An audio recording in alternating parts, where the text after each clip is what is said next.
This is Rick coming at you with Weed to No Basis, the podcast for all things cannabis business related. Are you an entrepreneur? Have something you wanted to create, something you wanted to bring to life in the cannabis industry? Maybe you've always wanted to partake in one of the biggest industries in modern day history. This is the podcast to listen to. All right, everybody, we're back with another episode of Weed to No Basis, and we're coming at you live. And remember, some of you are watching, some of you are listening. So if you're listening, you gotta go back to YouTube or WeedTube and check this out, because sometimes there's shenanigans at you that don't translate well into your earbud. But listen, if you are listening on your earbuds, don't try to do stuff while you're driving, be safe. And remember, as always, if you're here, it's because you too are on a Weed to No basis. Now, we bring you distinct topics that talk about the culture, the lifestyle, really what's going on in the cannabis world, CBD and marijuana, from a very distinct perspective. That perspective is from a 52-year-old guy who has no business being in this business. And we're blazing new trails. And today we got a very cool guest.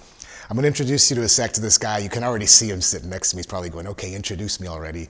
But before we go on, a cool thing is that he's got a freaking entourage with him. You can't see it behind us, but this dude's got an entourage. And you know when there's an entourage, this is going to be legit serious. So I got Mr. Joseph Hoelscher, Joe Hoelscher.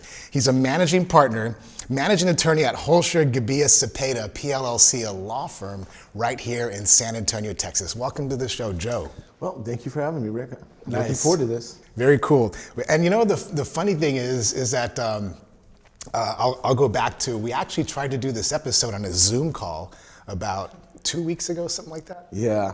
And I could tell that just in the first few minutes, I'm like, this is gonna be a great episode. So you guys don't tune out. 2 weeks ago, I was like, this is gonna be good. And then the Zoom skipped a little bit.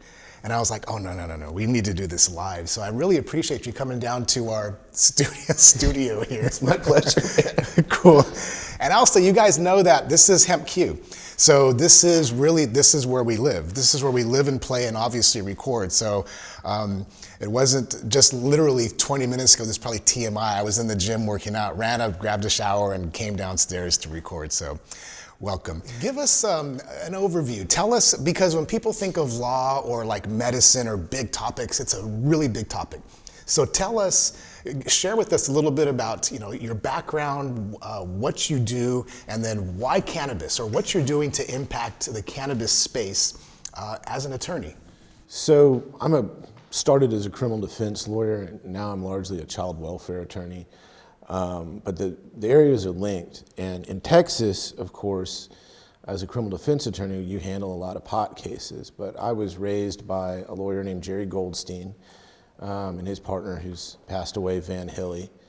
And one of the first pieces of advice he gave me was, you need to get active with NORML, the National Organization for the Reform of Marijuana Laws, and you need to watch out for your potheads. I said, okay, Jerry. And at that point in my career, I did whatever Jerry said. So I joined the NORML Legal Committee.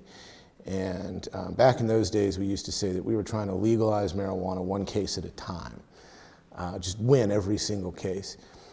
Over time, as people's ideas about marijuana products liberalized, we had people coming to us with different needs. So a big thing in Jerry's office, that when he got too big for this kind of stuff, that he would throw off to us, was representing employees of head shops, burgeoning cannabis businesses, because cities all over Texas would target them.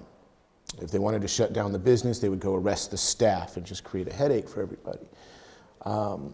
So gradually over time, we got more and more involved in the cannabis business side of things, which is still very anemic in Texas. But it was that representation early on of people who were accused of possession of marijuana. And we still give discounts on those cases to this day. So it's less necessary, but we don't make money on those cases because it's just the right thing to do. That's what's gotten us into the cannabis business. Interesting. Is business booming? Is it growing? Not in Texas the way you would hope. I mean, for a while, it certainly did, because there was so much uncertainty over CBD initially. But law enforcement in Texas backed off pretty quickly because of DPS realizing, when the Compassionate Use Act was passed originally, that it created loopholes that the state no longer could determine the ratios of the products in terms of CBD versus THC. And so they weren't sure if it was illegal. And rather than go get some cases from the appellate court saying, oh no, this is now legal in Texas, they just backed off. And that's what kind of led to the original explosion of CBD in Texas. But right now we still don't have a good framework for cannabis in this state. I mean, we're very limited. Interesting. I'm going to come back to a couple things. One is the TCUP, the Texas Compassionate Use Program that you made reference to. But the other one, another one I'm going to come back to is this is a quote, legalize marijuana one case at a time. There's a lot of simple power in that statement.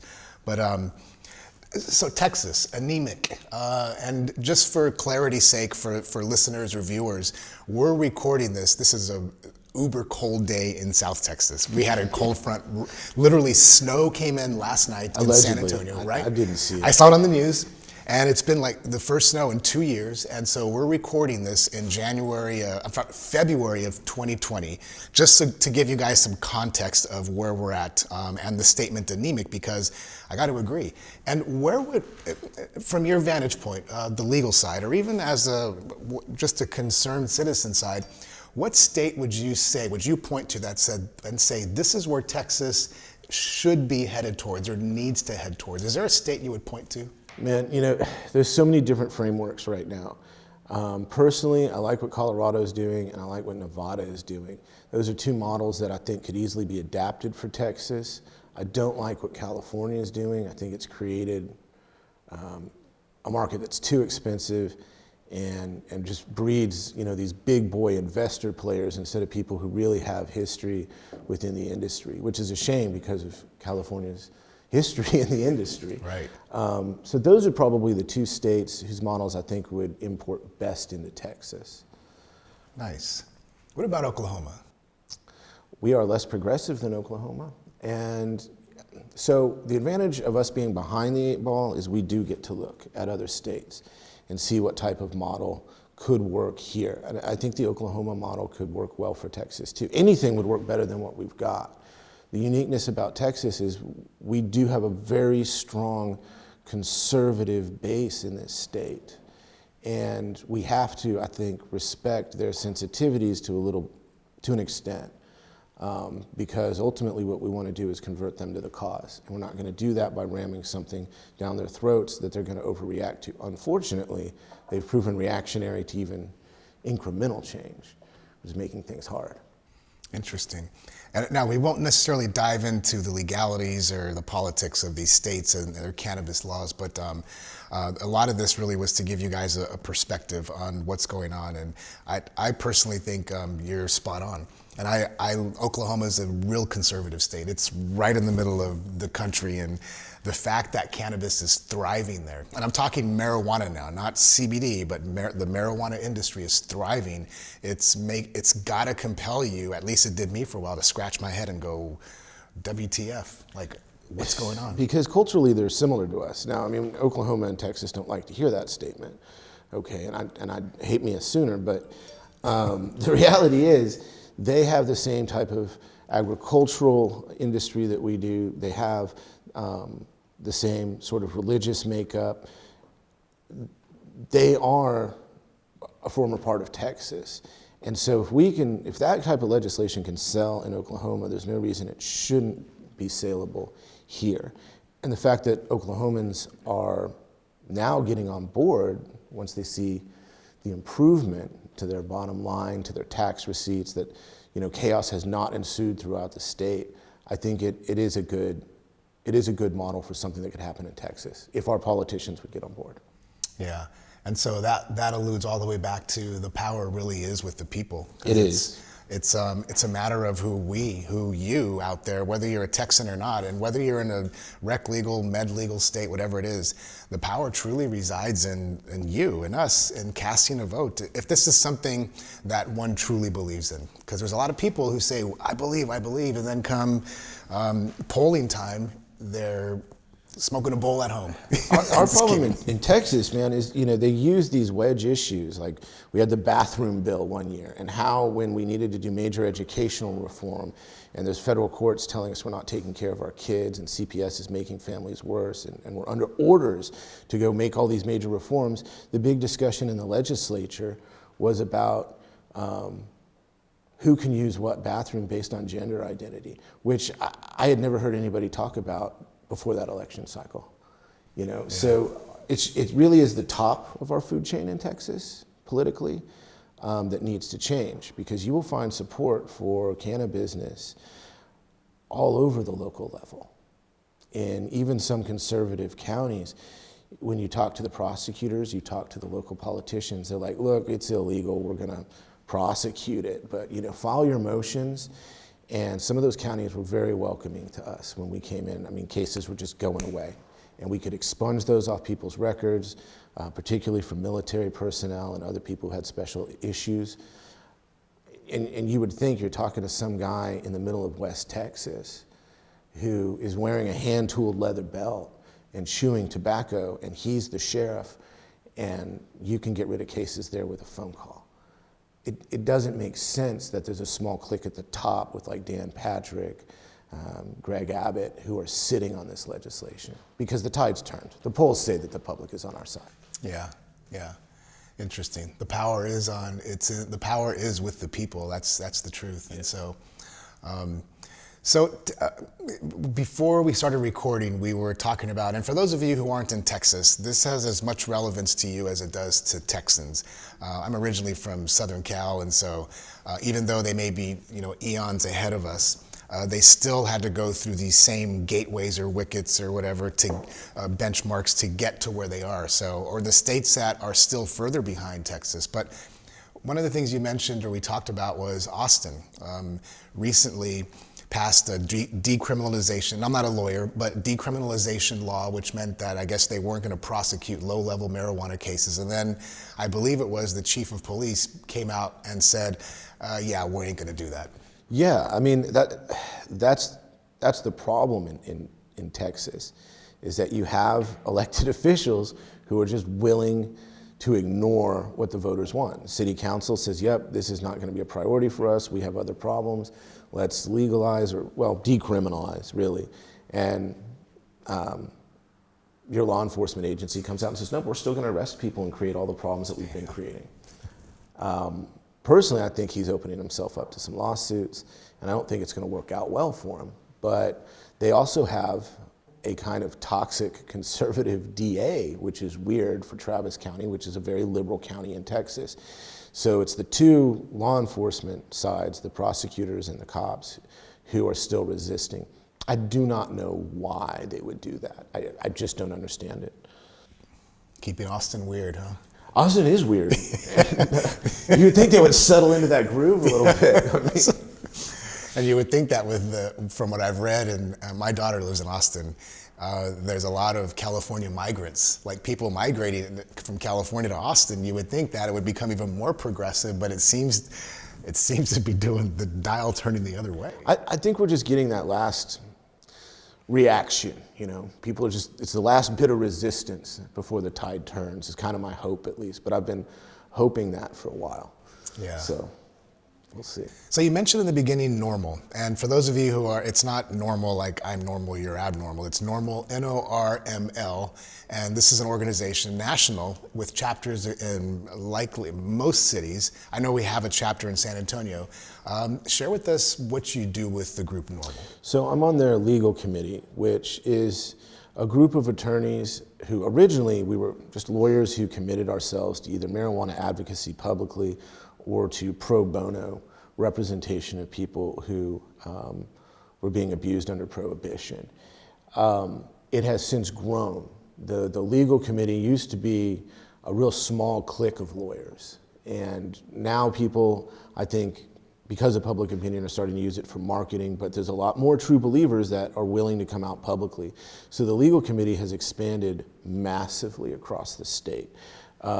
As some of the early members, we still commit ourselves to that pro bono ethos and to public advocacy, which is why thank you very much again for letting us come on, right, to We to Know. But it's a very decentralized committee. So each lawyer kind of takes their own responsibility for how they're going to represent the legal committee. But if somebody gets in trouble, that's a good group of lawyers to call because they have a good listserv, we do communicate with each other. Those are lawyers that tend to be up to speed on marijuana law and what's happening even in local jurisdictions, which can be tricky if you're an outsider. So it's a good group of people, it's a good resource, and those are lawyers who have publicly said we support marijuana reform. Interesting. How big is the group? I'm just randomly curious. Ooh, gosh, I want to say there's a couple hundred members now. Gotcha. And something else you mentioned was you're on the board of Texas Association of Cannabis Lawyers. I didn't know such a board existed. No, it's a relatively new organization. The problem that we've got in Texas is because, in other states there are cannabis lawyers because there's cannabis. Here, there isn't enough of a business community to really support that in terms of people actually dealing with large-scale hemp, which is new to us. And obviously we have very limited ability to grow marijuana with THC in it. So the problem for cannabis businesses in Texas is there was nobody out there who could say these lawyers have some business background as well as cannabis background. People were just hiring guys like me, criminal defense attorneys who were out there representing people on possession cases, maybe didn't know anything about business. So we formed Tackle to bring together a group of attorneys who could be homegrown and really understand Texas law, business law, and cannabis law. And it's in its nascency, but we're up to, I think, 30 members now from different communities, and they're working together. So unlike the normal listserv, where it really is about defending possession cases, this is sort of the first organization in Texas that is designed for legal representation of the cannabis business community. There are people out there doing that. Heather Fazio with the MPP, yep. and she's well known for that because she's in charge of the MPP. So if you're looking around Texas for a cannabis lawyer, she's right on the list, and she's a good person to know too.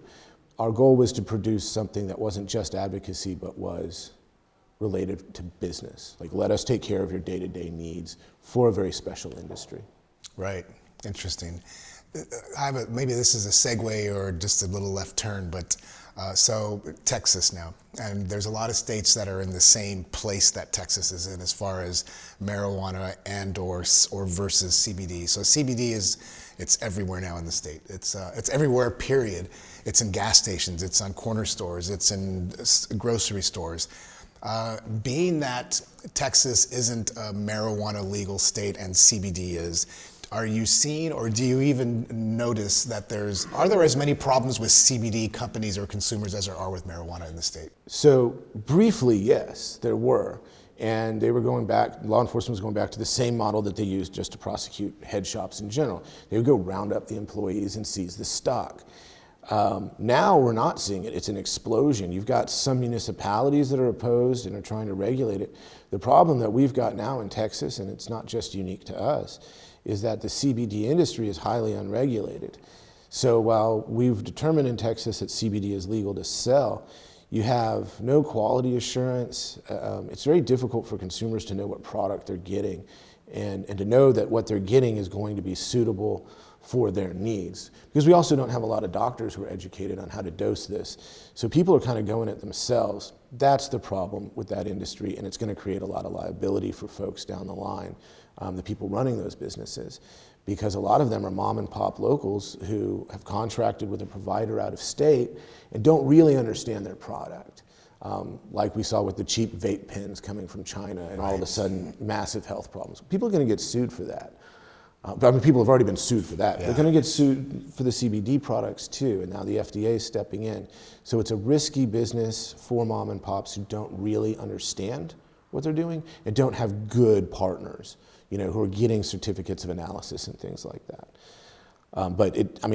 I think it is the driver for the change in public opinion in Texas, because people now have access to that. They know people who are using CBD, and they're looking at a cannabis product without the stigma.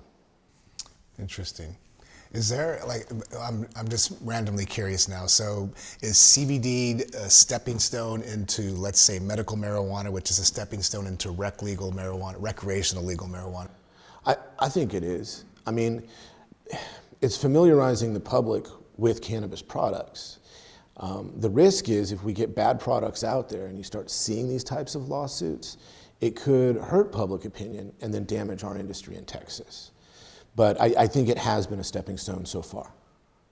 Yeah, I tend to agree. I think it's once the people are, let's say, more familiar, comfortable with this whole CBD thing, then it's just a natural progression of, well, if this really worked for my thing or my ailment or my malady, then I wonder what a dose of a medical marijuana product could do. And yeah, it's interesting. Just seeing them everywhere. You know, you drive pretty much anywhere in San Antonio. I mean, we're a big city, but all of our little subdivisions have CBD shops. They're popping up in every little strip center. Yeah. You know, and it's real obvious. They all say CBD right on it. You know, so it's demystified it. It's made it something that people are aware of in their household. I mean, I knew people who viewed any type of cannabis product the same way they were told about it in the 50s, and now just like my dad, his mind's blown every time he sees another CBD dispensary store show up. And if he had any idea what was being sold in gas stations, he would just be scandalized.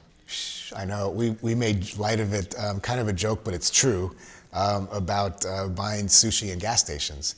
And it's like, you can buy sushi in you can go to some gas stations like a Valero or a Shell, whatever, and you can obviously fill up with gas, walk inside and get the usual, a soda, this, and now you can get like a burrito and sushi. Yeah, I would trust the CBD before I trust the sushi. Yeah, and I'm like, sushi in a gas station, you gotta be kidding me. I'm not saying they shouldn't do that, but the correlate is that you can now get CBD in a gas station. Like literally, gas up, get your sushi.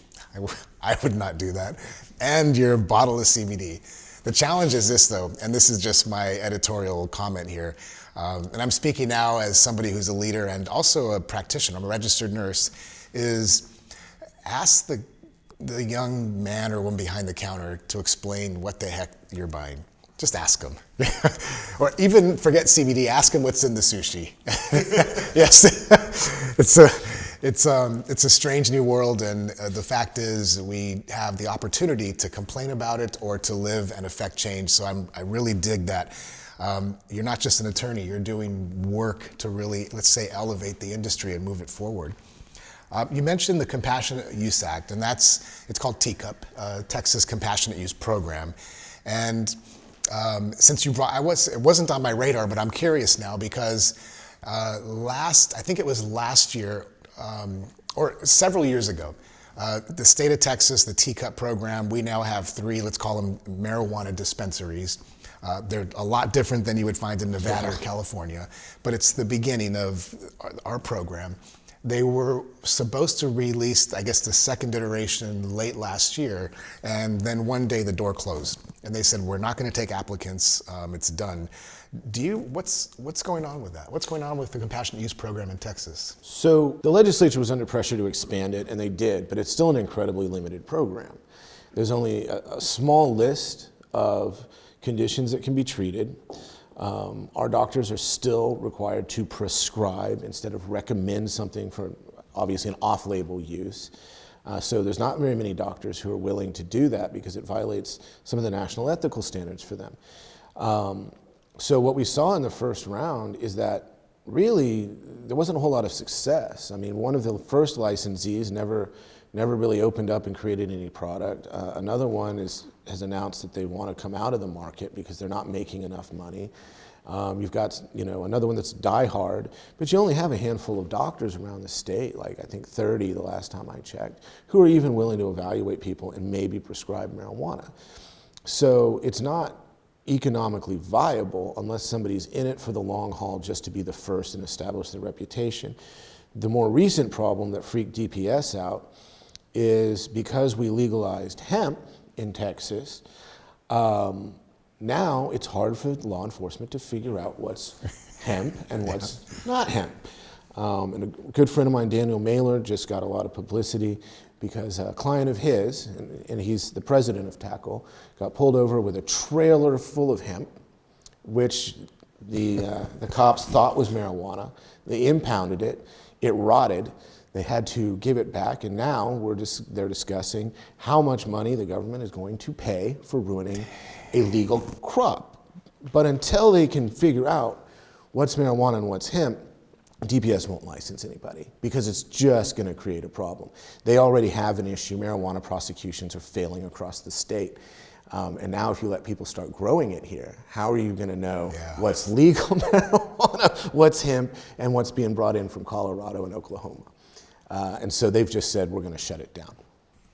There's a lot of truth, scary or not scary, behind that is, and I totally got a visual when you said a trailer full of hemp, because if you've never seen it, and I'm sure most of you out there have seen it yourselves, it looks, smells, touch, feels exactly like its beautiful or evil cousin, whichever side you play on, marijuana.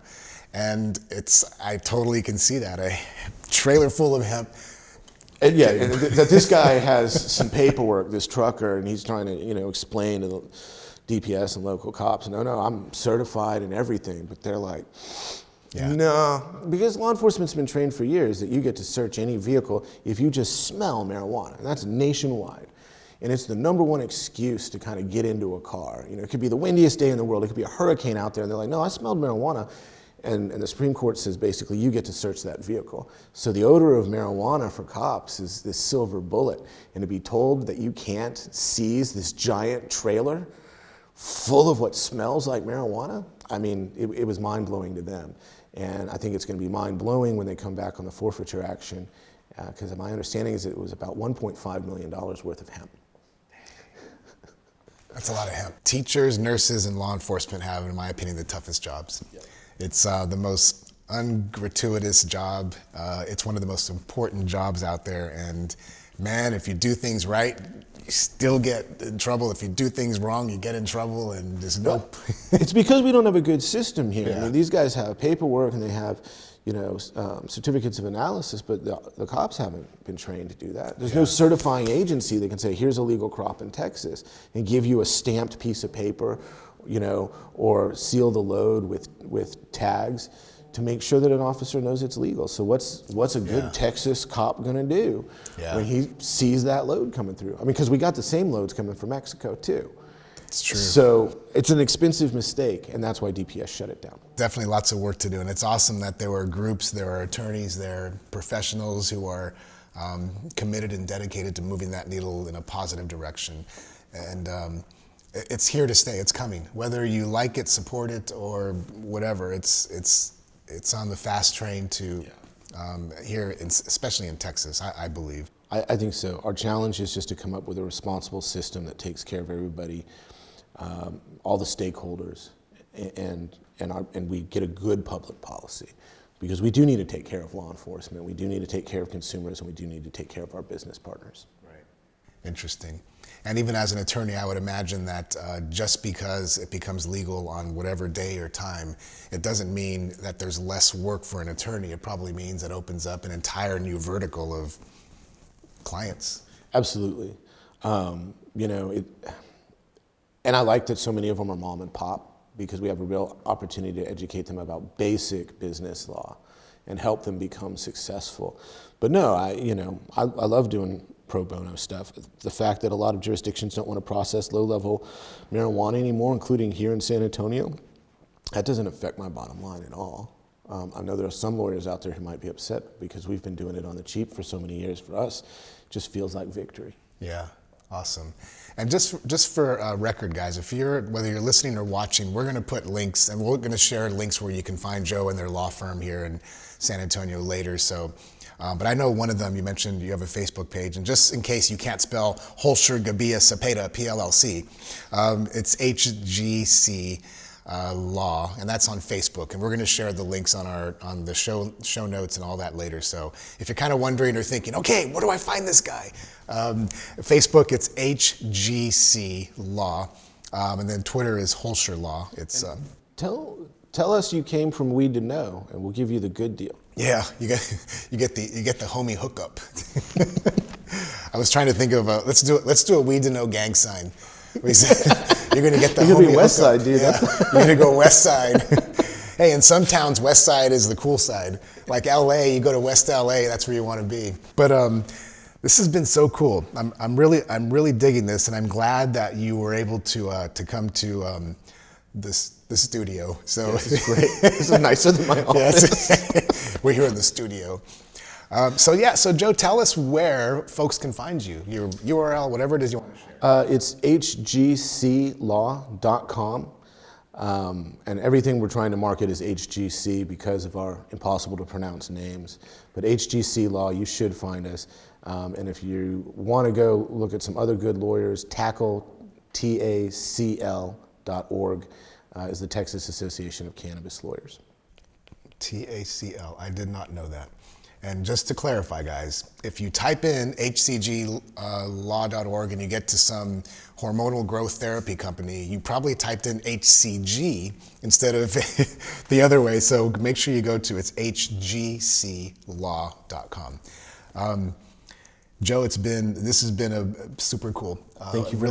I really place a lot of value on your opinion. I hope you guys found tremendous value in here, and just know that there are people everywhere who are looking out for not only you and us, but the industry, making sure things go forward. Joe, thanks for coming on. Thank you very much. And guys, remember, if you're listening, if you're watching, we're gonna put the show notes down low. We're gonna put the links, so don't try to text and stuff while you're driving or operating machinery or trimming bud or whatever it is you're doing.